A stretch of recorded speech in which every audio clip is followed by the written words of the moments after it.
ছোঁয়ার সামনে লম্বা সুন্দরী একজন মহিলা দাঁড়িয়ে আছে, যার পরনে হালকা নীল রঙের শাড়ি। হাঁটু সমান লম্বা চুলগুলো বিনুনি গেঁথে রেখেছে। মুখে নেই কোনো সাজসজ্জা, তবুও মেয়েটিকে অপূর্ব লাগছে। এই মেয়েটিকে ছোঁয়া চিনে, চিনবে না কেন? এই সেই মেয়ে যে ছোঁয়ার স্বাধীন মনে জায়গা করে নিয়েছিল। এই জীবনে মুখখানা ভুলতে পারবে না ছোঁয়া। এই মানুষটার প্রতি ভীষণ জেলাস ছোঁয়া।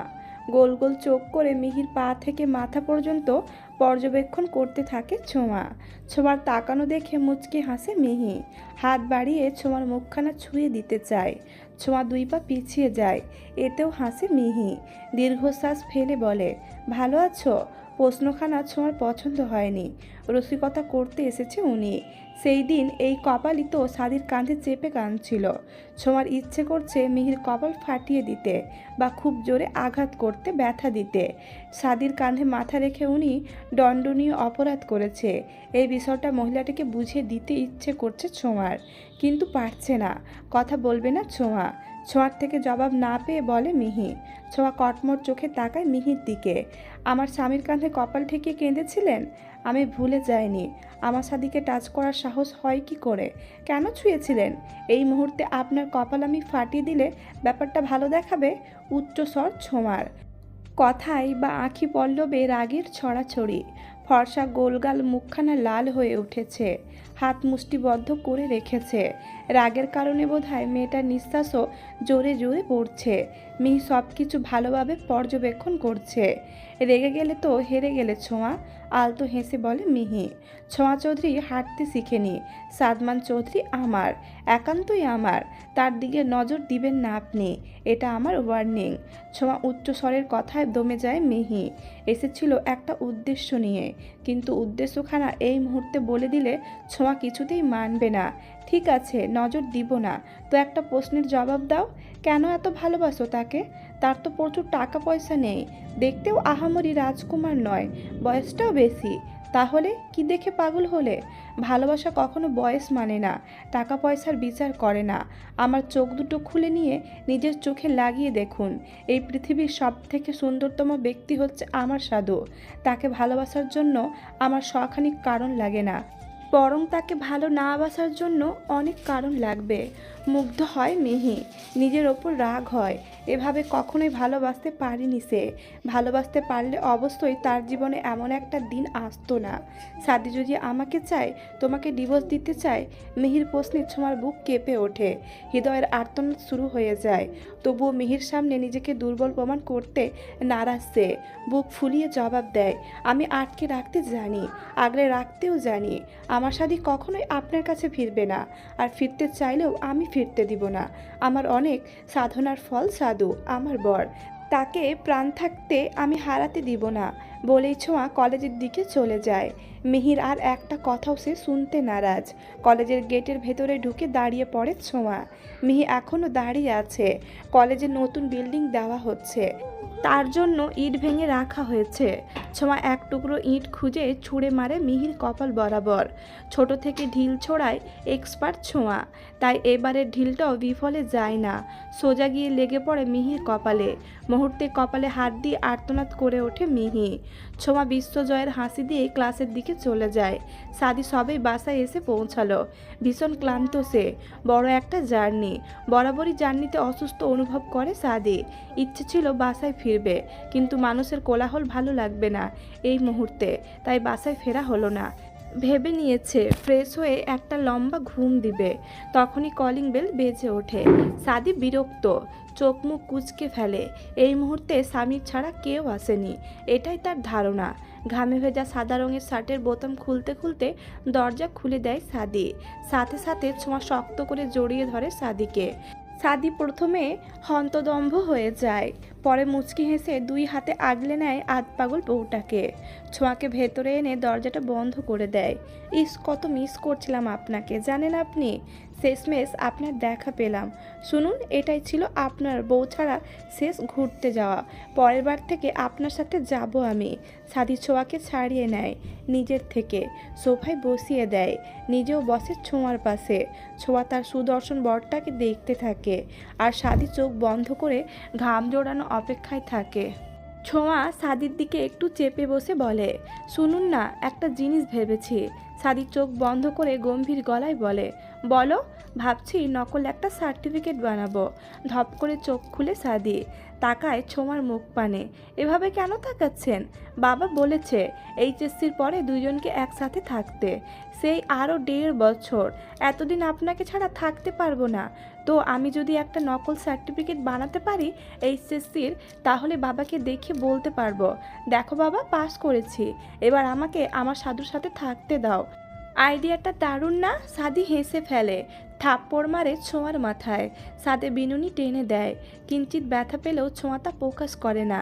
লেজ ছাড়া বাঁদর, উনি তোমার বাবা। ছোট বান্দরের থেকে বড় বান্দরের বুদ্ধি অলওয়েজ বেশি থাকে। ছোঁয়া আবারও ভাবনায় পড়ে যায়। সত্যিই তো, বাবা চট করে ধরে ফেলবে। সাদি ছোঁয়ার আঙুলগুলো দেখতে থাকে আর ছোঁয়া ভাবতে থাকে।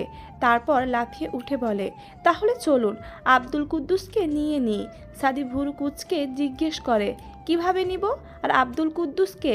কে আবার? আমার আর আপনার ছেলের নাম আব্দুল কুদ্দুস রাখবো তো। মেয়ে দিয়া, ছেলে কুদ্দুস, দারুণ না? এইসব উদ্ভট নাম তোমার মাথায় আসে কোথায় থেকে? পাশের বাসার দাদিমার ছেলের নাম কুদ্দুস। দাদিমা দাদুকে ডাকতেছিল, ওই কুদ্দুসের বাপ আয়সা দেখো, তোমার অকাম্মা কুদ্দুস মাইয়া লইয়া আইছে। উফ, কি যে জোশ লাগছিল। তখনই ঠিক করে ফেলি, আমার ছেলের নাম আব্দুল কুদ্দুস রাখবো, তারপর আপনাকে ডাকবো ওই কুদ্দুসের বাপ। আপনার কুদ্দুস আপনার মতোই নিরামিষ হয়েছে। আমার তাড়াতাড়ি নাতি নাতির মুখ দেখাই না। ছোঁয়ার কথা শুনে সাদি হাসি আটকাতে পারে না। বা হাত চোখের ওপর রেখে হো হো করে হাসতে থাকে। ছোঁয়া গালে হাত দিয়ে সাদির হাসি দেখতে থাকে। পুলিশ স্টেশনে ডাকা হয়েছে সাদি এবং ছোঁয়াকে। মিহি নামের একটা মেয়ের মাথা ফাটানোর অভিযোগ উঠেছে। অভিযোগ করেছেন অসুস্থ ব্যক্তি নিজেই।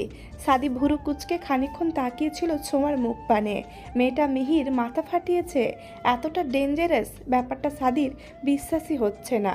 ছোঁয়া এমন একটা কাজ করতে পারে। মেয়েটাকে মাঝে মধ্যে চিনতে অসুবিধে হয়, তবে এটা নিয়ে ছোঁয়ার চোখে মুখে কোনো অনুশোচনা প্রকাশ পাচ্ছে না।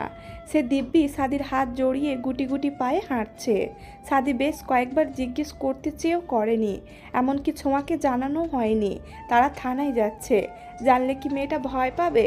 পুলিশের সামনে বসে আছে ছোঁয়া এবং সাদি। ওদের থেকে একটু দূরে মিহিও বসে আছে, তার কপালে ব্যান্ডেজ করা।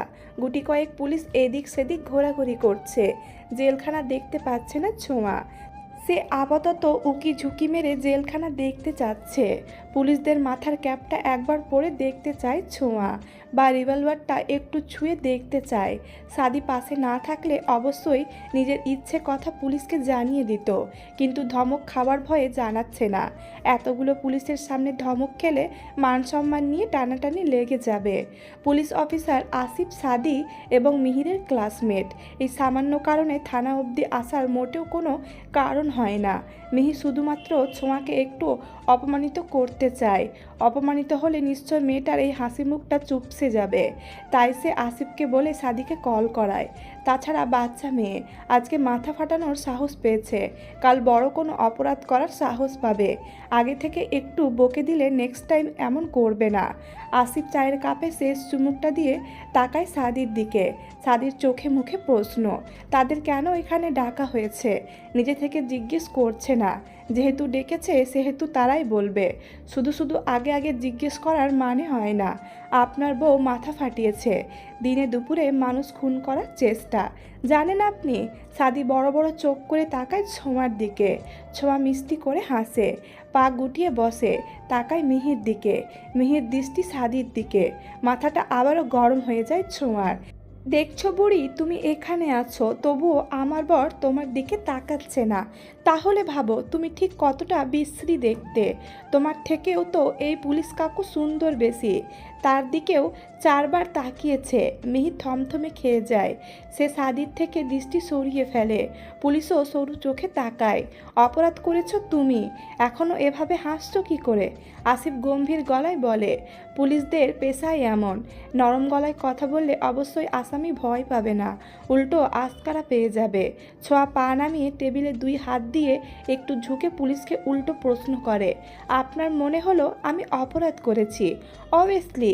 আপনার বইয়ের কাঁধে কেউ কপাল ঠেকিয়ে তাকে দুর্বল করার চেষ্টা করলো, আপনার বউকে পটিয়ে আপনার সংসার ভাঙার চেষ্টা করলো, এমনকি আপনাকে হুমকি দিল আপনার বউকে ছেড়ে দেওয়ার। তখন আপনি কি করবেন? জটিল প্রশ্ন। সাদির হাসি পাচ্ছে। এতক্ষণে সে বুঝতে পারল কেন পা ভেঙেছিল ছোঁয়ার, কেন কথা বলেনি এবং কেন আজকে এমনটা করলো। মেয়েটাকে আর আধপাগল বলা যাবে না, ফুল পাগল সে। আসিফ খানিকক্ষণ ভাবে, সত্যিই তো, এমনটা করলে কখনোই মাথা ঠান্ডা রাখা যাবে না। আমি তাকে জেলে পুরব। আপনার জেল আছে, আপনি জেলে পুরবেন, আর আমার হাতে আছে, আমি ঢিল ছুঁড়েছি, হিসাব ক্লিয়ার। এখানে আমি কোনো অপরাধ করিনি। আপনি বরং ওই মিহিফি বুড়িকে জেলে পুরে রাখেন। আজ তো একটা শয়তান সে। জানেন কি করেছে? আসিফ মাথা নাড়ায়, মানে সে জানে না। আমাকে বলে কি না আমার বরকে নিয়ে নেবে। আমি কষ্ট করে বিয়ে করিনি, আমি কান্নাকাটি করে বিয়ে করেছি। বিয়ের দিন আমাকে 500 কিলোমিটার হাঁটিয়েছিল, এত কষ্টের বিয়ে, আর আমি তাকে জামাই দিয়ে দিব? আসিফ শুকনো ঢোক গিলে তাকায় মিহির দিকে। সে রাগে ফুঁসছে। সাদি একবার ভুল করেও তাকায়নি মিহির দিকে, এটাই রাগের কারণ। একটা সময় তাদের রিলেশন ছিল, সাদি তাকে ভালোবাসতো। এত তাড়াতাড়ি ভালোবাসা শেষ হয়ে গেল, মিহিকে ভুলে গেল। আসিফ জবাব দিতে পারছে না। সাদি গম্ভীর গলায় বলে, মিহিকে সরি বলো জলদি, বাসায় যেতে হবে। ছোঁয়া ভেংচি কাটে, মিহিকে সরি বলবে? ওই মিহিকে? কখনোই না। পারলে পুলিশের রিভলভার নিয়ে শ্যুট করবে, তবুও সরি বলবে না। সরি তো বলবে পুলিশ কাকু। যুক্তি না বুঝে একটা বুড়ির কথায় নাচতে নাচতে আমাকে মানে ছোঁয়া চৌধুরীকে ডেকে আনলো। মান সম্মান হার্ট হলো না আমার? আসিফ মাথা নাড়ায়। সত্যিই তো মান সম্মান হার্ট হলো। আচ্ছা, সবই বুঝলাম, কিন্তু মিহিকে বুড়ি কেন বলছো? ও মা বলবো না? বয়স কত ওনার? আমার জামাইয়ের যদি 32 হয় তাহলে ওনারও 32। 18-র নিচে সবাই শিশু, আর 30-এর ওপরে সবাই বুড়ি। আসিফের মাথা ঘুরছে এই মেয়ের কথা শুনে। সে সাদির দিকে তাকিয়ে বলে, এটা মেয়ে না এলিয়েন? সাদি একটু হেসে বলে, আমার আধ পাগল বউ। আসিফের চোখ দুটো বড় বড় হয়ে যায়। সাদি হাসলো। বেচারা হাসতেও শিখে গেছে, মেয়েটা জাদু জানে। আসিফ এবার মিহিকে বলে, ওর কোনো দোষ নেই, তুই উস্কে দিয়েছিলি ওকে, যেটা অন্যায় করেছিস। নেক্সট টাইম এরকম ছোটোখাটো বিষয় থানায় আনবি না। মিহি দাঁড়িয়ে যায়, তাকায় সাদির মুখ পানে। সাদি এখনও তাকালো না মিহির দিকে। মিহি গটগট পায়ে চলে যায়।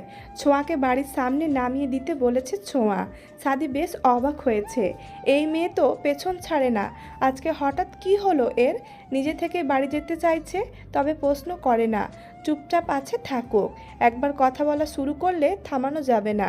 সিএনজি নিয়েছিল সাদি, একটা সেকেন্ডও সে রেস্ট নিতে পারেনি আধপাগল বউটার জন্য। তবে তার ক্লান্তি দূর হয়ে গিয়েছে। আধপাগলের সাথে থাকলে তার কখনোই ক্লান্ত লাগে না। বাড়ির সামনে গাড়ি থামতেই ছোঁয়া নেমে পড়ে। সাদিও নামে ছোঁয়ার সাথে। দেখুন আব্দুল কুদ্দুসের বাপ, আপনি প্লিজ আমার পেছনে আসবেন না, আমার সাথে ঘুরঘুর করবেন না।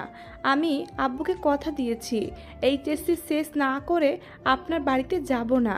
আমি সরল মানুষ, আপনি ঘুরঘুর করেন মুখ ফুটে না করতে পারি না। প্লিজ আর এমন করবেন না।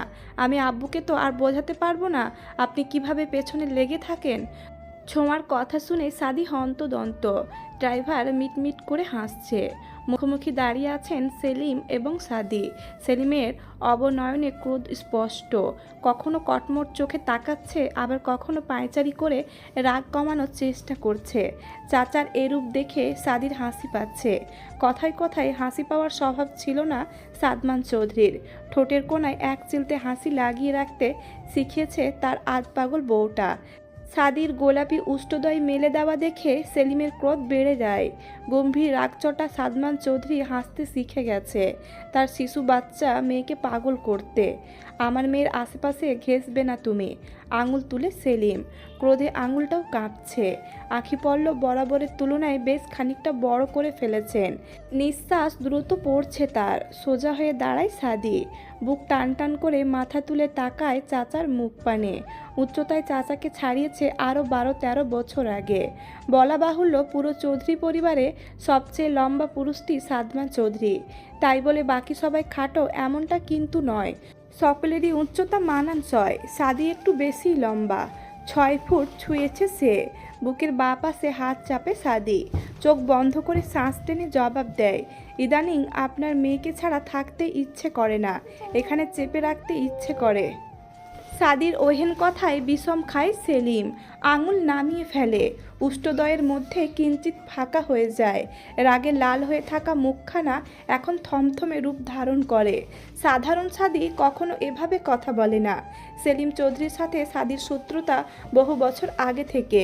ছোঁয়ার বয়স তখন ছিল 10 বছর। প্রচণ্ড চঞ্চল এবং দুষ্টু মেয়েটি সারাক্ষণ ভয় পেত সাদিকে। কখনো আশেপাশে ঘেঁষত না, তবে দূরে থেকে উকিঝুঁকি মারত। কখনো খাটের তলায় লুকিয়ে থাকতো, তো কখনো পর্দার আড়ালে। সাদি সবটাই বুঝে যেত, কিন্তু কখনো কিছু বলতো না। কখনো খাবার দিতে আসতো মায়ের সাথে, কখনো মায়ের সাথে মিলে জামা কাপড় ধুয়ে দিত, কখনো বিছানা গুটিয়ে রাখতো। খুব ভালো লাগতো সাদির। মনে হতো পিচ্চিটার গন্ধ মিশে আছে রুমটায়। 2 পায়ে নুপুর পরে সারা বাড়ি ঘুরঘুর করত, আর সেই নুপুরের শব্দে দেওয়ানা হতো সাদমান চৌধুরীর মন। 22 বছরের যুবক ছিল তখন সে। বাড়ন্ত বয়সে অনুভূতি একটু বেশি প্রবল হয়। সাদির ক্ষেত্রেও তেমন হয়েছিল। ছোট্ট ছোঁয়া, অগোছালো, চঞ্চল, বেহায়াপনা স্বভাব মনের মধ্যে দাগ কেটে গিয়েছিল। অনুভূতি জন্মেছিল প্রবল রূপে। সেই অনুভূতির কথা জানিয়েছিল সেলিম চৌধুরীকে। বলেছিল, চাচা, ছোঁয়া বড় হলে আমি তাকে বিয়ে করব। সেলিম ভীষণ বকেছিল সাদিকে। তারপর থেকে একটু কমই দেখতে পারত। আদরের ছোট মেয়ের দিকে কেউ তাকালেও তার সহ্য হতো না। সাদিও বুঝেছিল তার চাওয়াটা ঠিক নয়, সে ভুল করছে। সম্পর্কে জড়ায় মিহির সাথে। দুষ্টু পরীকে ভুলে যাবার শপথ নেয়, কিন্তু পারেনি। কঠোর হয়ে ওঠে। ছোঁয়া আশেপাশে ঘেঁষলে কঠিন চোখে তাকাতো, তাতেই ছোঁয়ার ছোট্ট সত্তা ভয়ে কেঁপে উঠত। আশেপাশে ঘেঁষত না কখনো, তবে দুষ্টুপরি সাদিকে দেখা কমিয়ে ফেলে না। সে লুকিয়ে ঝুঁকিয়ে তবুও দেখে যেত সাদিকে। সেলিম চৌধুরী দাঁতে দাঁত চেপে বলে, সাদি, তোমাকে আমি ওয়ার্নিং দিচ্ছি। দীর্ঘশ্বাস ফেলে সাদি। আপনার মেয়ে নেচে কুদে এগিয়ে যায়। পুরুষ মানুষ তো আমি, উস্কালে দমে থাকতে পারি না। থমথমে মুখে আশেপাশে তাকায় সেলিম। কেউ শুনে ফেললো নাকি? শুনে ফেললে মান সম্মান থাকবে? ভাতিজার ভাষার ছিঁড়ি শুনলে আশেপাশের মানুষজন নিশ্চয় বলবে, ছি সেলিম, ছি, কী সব কথাবার্তা। জিভ দ্বারা ঠোঁট ভিজিয়ে নেয় তিনি। থেমে থেমে বলে ওঠে, ঠিক করে কথা বলো সাদি, আমি তোমার চাচা। আপনিও চুপচাপ কাকিমার সাথে সংসারে মনোযোগ দিন। এই বয়সে আমার শালাশালিকা হলে কোনো আপত্তি নেই। নিজ দায়িত্ব কোলে পিঠে করে বড় করে দিব। পরপর কয়েকবার শুকনো ঢোক গিলে সেলিম চৌধুরী। পানির পিপাসায় গলা শুকিয়ে কাঠ হয়ে গেছে। লজ্জাও পাচ্ছেন ঢের। মুখ থেকে কথা হারিয়ে যাচ্ছে। চাচার মুখখানা দেখে সাদির হাসি পায়। হাসি চেপে বলে, আপনি তাহলে চেষ্টা শুরু করে দিন। আমাদেরকেও একটু রিল্যাক্স দিন। আব্দুল কুদ্দুস এবং দিয়াকে তো আনতে হবে বলুন। আনকমন নাম দুটো শুনে হালকা একটু মুখ তুলে সেলিম রিনরিনিয়ে জিজ্ঞেস করে, এরা কারা? আপনার ফুল পাগল মেয়ে তার ফিউচার বাচ্চার নাম ঠিক করেছেন, আব্দুল কুদ্দুস এবং দিয়া। আসছি চাচা, চিন্তা করবেন না, খরচ আমি চালাবো। বড় বড় পা ফেলে দ্রুত স্থান ত্যাগ করে সাদি। প্যান্টের পকেট থেকে রুমাল বের করে কপালে জমে থাকা বিন্দু বিন্দু ঘাম মুছে নেয় সেলিম, শেষবারের মতো শুকনো ঢোক চিপে। ডেঞ্জারাস যেমন মেয়ে আমার, তেমনই ঠোঁটকাটা জামাই। দুইজনেই আমার হাড় দুর্বল করে দিচ্ছে। ওদের ছানাপোনা এলে আমার কি হবে? সারাক্ষণ পানির বোতল নিয়ে ঘুরতে হবে। ছোঁয়া আড়াল থেকে বাবা এবং সাদির কথোপকথন শোনার চেষ্টা করছিল, কিন্তু পারেনি। তবে মশার কামড় খেয়েছে ইচ্ছে মতো। মশারও কোনো আক্কেল নেই, যখন তখন কামড়ে দিবে। চোখ মুখ কুচকে মশার 14 গুষ্টি উদ্ধার করতে থাকে ছোঁয়া। বাবাকে বাড়িতে ঢুকতে দেখে বেরিয়ে পড়ে ঝোপের আড়াল থেকে। আসলে যখন সাদি এবং সেলিম কথা বলায় ব্যস্ত ছিল, ছোঁয়া তখন চুপি চুপি এখানে এসে লুকিয়েছিল। মায়া এবং মিহি উপস্থিত হয়েছে সাদির বাড়িতে। তাদের সাথে স্বামীরও আছে। ভীষণ বিরক্ত সাদি। একটা সেকেন্ডও রেস্ট নিতে পারছে না সে বাংলাদেশে পা ফেলার পর থেকে। দরজার সামনেই দাঁড়িয়েছিল তারা। সাদি ওদের সাথে কথা না বলে চাবি ঘুরিয়ে দরজা খুলে ভেতরে ঢুকে যায়। এখানে একটা সিন ক্রিয়েট হবে এখন। সাদির পেছন পেছন ওরাও ঢুকে পড়ে। সামির ঐশীর ফ্ল্যাটের দিকে বারবার তাকাচ্ছে, কিন্তু হায় মহারানীর দেখা নেই। সাদি নিজের রুমে ঢুকতে যেতে মিহি বলে ওঠে, কথা বলতে এসেছি তোমার সাথে, বুঝতে পারছো না? সাদি দাঁড়িয়ে যায়, তাকায় সামিরের দিকে। সামির শুকনো ঢোক গিলে, তোর আইফোন ছুঁয়ে বললাম, বিশ্বাস কর আমি ওদের চিনি না। সাদি নিজের পায়ের জুতো খুলতে যায়। সামির এক লাফে সোফার পেছনে লুকিয়ে পড়ে। ভাই, ওরা আমারে কিডন্যাপ কইরা আনছে এইখানে। আমি তো তোরে আর তোর বউরে চিনি ক। মিহি বিরক্ত, ভয় কেন পাচ্ছিস সামির? আমি এসেছি তোমার সাথে কথা বলতে। সাদি কথা না বলে নিজের রুমে ঢুকে পড়ে। ঠাস করে দরজাটাও লাগিয়ে দেয়। অপমানে গা রিন রিন করে ওঠে মিহির। সাদি পকেট থেকে ফোন বের করে মেসেজ দেয় ছোঁয়াকে। মিহি চলে আসছে আমার কাছে, বলছে আমাকে রান্না করে খাওয়াবে। ব্যাস, ফোন রেখে কাবার থেকে জামা কাপড় নিয়ে ওয়াশরুমে ঢুকে পড়ে সাদি। বাকিটা ছোঁয়াই সামলে নিবে। সাথে আজকে রাতে পাগলিটা সাদির সাথেই থাকবে, এটা শিওর। সাদি ফ্রেশ হয়ে বিছানায় গা এলিয়ে দিয়েছে সাদি। এবার একটু ঘুম দরকার, শরীরটা ম্যাচ ম্যাচ করছে। সকাল থেকেই দৌড়াদৌড়ি করে যাচ্ছে কন্টিনিউসলি। খাবারটাও হয়নি ঠিকঠাক। খিদেও পেয়েছে প্রচুর, তবে এই মুহূর্তে খেতে ইচ্ছে করছে না। নভেম্বরের শুরুর দিক, ঘন কুয়াশার দেখা না মিললেও শীত পড়েছে ভালোই। কম্বল মুড়ি দেওয়ার মতো শীত। সাদি গলা অবধি কম্বল টেনে এসির পাওয়ার বাড়িয়ে ঘুমানোর প্রস্তুতি নেয়। বাইরে থেকে আবছা কথার আওয়াজ ভেসে আসছে। স্পষ্ট বোঝা যাচ্ছে না ঠিক কী কথা বলা হচ্ছে, তবে সাদি আন্দাজ করে নেয় সামিরকে ধুয়ে দিচ্ছে মিহি এবং মায়া। চোখ দুটো বন্ধ করতেই ফোনটা বেজে ওঠে। বিরক্ত হয়ে বালিশের তলা থেকে ফোনটা বের করে। ইডিয়েট নামটা ফোনের স্ক্রিনে জলজল করছে। ফস করে শ্বাস টেনে কলটা রিসিভ করে নেয় সাদি। হ্যালো, আব্দুল কুদ্দুসের পাপা, আমি না যেতে পারবো না, আম্মু প্রেগনেন্ট। এক লাফে উঠে বসে সাদি। চোখ দুটো বড় বড় হয়ে যায়। ছোঁয়ার আম্মু মানে তো সাদির শাশুড়ি, তিনি প্রেগনেন্ট? জিভ দ্বারা ঠোঁট ভিজিয়ে খানিক্ষণ চিন্তা করে সাদি। মনে মনে আওড়ায়, মুখের কথা মুখে রয়ে গেল। এরই মধ্যে সুখবর। শুকনো ঢোক গিলে সাদি। না মানে অফিসে যদি ব্যাপারটা লিক হয়ে যায়, মুখখানা দেখাবে কিভাবে? শ্বশুরকেও বলি হারি, বুড়ো হয়েও এত অ্যাক্টিভ। এদিকে ছোঁয়া হ্যালো হ্যালো করেই যাচ্ছে। সাদির সেদিকে হুঁশ নেই। আছেন নাকি আপনি? কি হলো? আব্বুর মতো সেন্সলেস হয়ে গেলেন নাকি? সাদি দীর্ঘশ্বাস ফেলে। চাচ্চু সেন্সলেস হয়েছে পরপর 2 বার। আপি তো কথাই বলছে না, সবাই মুড অফ করে বসে আছে, শুধু পরি খুশিতে লাফাচ্ছে। সাদির হাসি পায়, খুব কৌশলে হাসি চেপে যায়। ভেবেছিলাম আমাদের বেবি হবে, কিন্তু কি হলো? আমার না ভালো লাগছে না। আবার এরই মধ্যে মিহি পিহি পাগল পাগল লাগছে। আচ্ছা আমি আসছি। খুশিতে ছোঁয়ার চোখ দুটো চিকচিক করে ওঠে। যাক, তাহলে মিহির সাথে থাকছে না। তাড়াতাড়ি আসুন প্লিজ, মিষ্টি নিয়ে আসিয়েন। মিষ্টি কেন? আমার নতুন ভাই বোনের জন্য। রাখো তুমি। শুনেন, বলেন রাতে থাকবেন, তোমার কাছে রাখবা? ছোঁয়া লজ্জা পায়। আচ্ছা থাকবো, বুঝে কিন্তু। বুঝেছি, আনমনে জবাব দেয় ছোঁয়া। সাদি ফিস ফিস করে বলে, আমি থাকলে তুমি শেষ। কেঁপে ওঠে ছোঁয়ার সত্তা। জিভ দিয়ে ঠোঁট ভিজিয়ে জবাব দেয়, বাজে হয়ে যাচ্ছেন। ছোঁয়া ফোন রেখে দেয়। সাদি একটু হেসে নেয়। বইয়ের কাছে থাকবে আজ। শ্বশুরমশাই কিভাবে রিয়াক্ট করবে? শাশুড়ির উঁচু নাক এবার থেতো করা যাবে। নাকের ডগায় রাগ নিয়ে ঘুরে লোকটা। সাদির থেকে ছোঁয়াকে আলাদা করার পরিকল্পনা আঁটে। এবার সাদি নিজের বউকে শ্বশুরের নাকের ডগা দিয়ে নিজের কাছে নিয়ে আসবে। দরজা খুলতে দেখতে পায় স্বামীর ফ্লোরে শুয়ে আছে। মিহি সোফায় বসে ফোন দেখছে, আর মায়া এদিক সেদিক তাকাচ্ছে। দরজা খোলার আওয়াজে সকলের দৃষ্টি পড়ে সাদির দিকে। স্বামীর এক লাফে উঠে বসে। ভাই, ওরা তোর সাথে কথা না বলে যাবে না। অসহায় সুর স্বামীরের। সাদি স্বামীরের দিকে চাবি ছুঁড়ে মারে। ক্যাচ করে ফেলে স্বামীর। আমি যাচ্ছি, বউ প্রেগনেন্ট। তোরা কথা বল বলেই হনহনিয়ে চলে যায়। মিহি বড় বড় চোখ করে তাকায়। স্বামীরও হন্তদন্ত। এত দ্রুত প্রেগনেন্ট? বিয়ের কয় মাস হলো? প্রেগনেন্ট মানে? মিহি দাঁড়িয়ে গিয়ে বলে। স্বামীর ভেংচি কাটে। প্রেগনেন্ট মানে? পোয়াতি, বাচ্চা হবে, পেটের মধ্যে আরেকজন বড় হচ্ছে। এর থেকে ভেঙে বলতে পারবো না।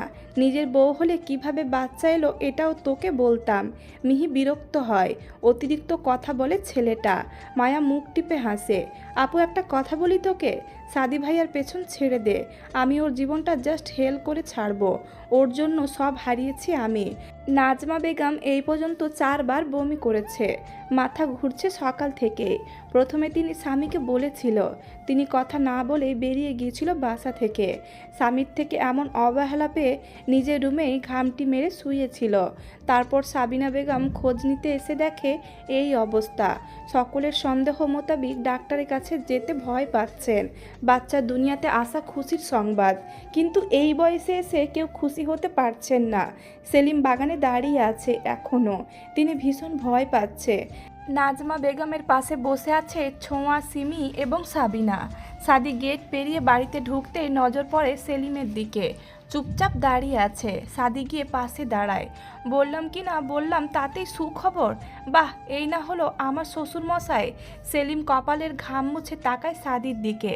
কাঁদো কাঁদো ফেস করে বলে, বিশ্বাস করো আমি কিছু করিনি। সাদির হাসি পায়, তবু হাসি চেপে বলে, এটাকে কিছু করা বলে না তো। ভালো কাজ তো। ভয় কেন পাচ্ছেন? মেয়ে বিয়ে দিয়েছি, নাতনি আছে আমার। এই বয়সে ছি ছি, এসব কি আর আপনার ভাবনায় ছিল শ্বশুরমশাই? আপনি তো ভেবেছিলেন সদ্য যৌবনে পা দিয়েছেন। সেলিম কটমট চোখে তাকায় সাদির দিকে। হাতি কাদায় পড়লে চামচিকায় লাথি মারে, আপনি হাতি। দীর্ঘশ্বাস ফেলে সেলিম। এর সাথে কথা বলার মানেই হয় না। যাও তো এখান থেকে। যাচ্ছি। শাশুড়িমাকে চেক আপ করাতে নিয়ে যেতে হবে তো। সাদি চলে যায়। সেলিম মাথায় হাত দিয়ে বসে পড়ে।